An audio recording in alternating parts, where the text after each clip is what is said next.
Premiere Pro make all audio same level. If this guide helpful, don't forget to like and subscribe.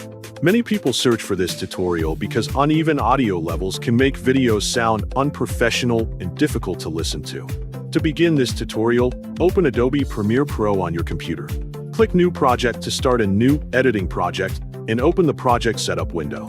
In the Project Name field, type the name of your project or file, for example Premiere Pro make all audio same level, so it is easy to identify later. After entering the name, choose the file location where you want to save the project on your computer to keep everything organized.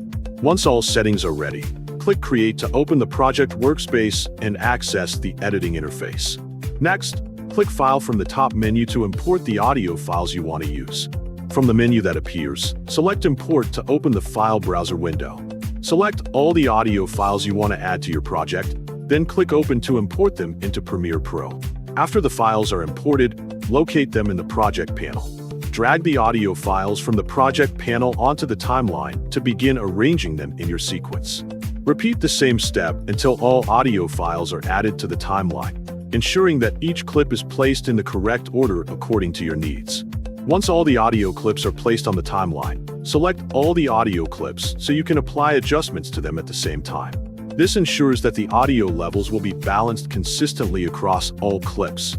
After selecting the clips, go to the Essential Sound panel, which provides tools for quickly adjusting and improving audio quality.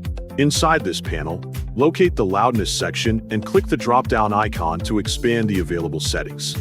In the Loudness section, click Auto Match to automatically balance the audio levels of all selected clips. This feature analyzes each clip and adjusts the volume so that all audio sounds more consistent. Make sure the levels are even and that there are no sudden changes in volume between clips. If needed, you can make additional adjustments, but Auto Match usually provides a good starting point.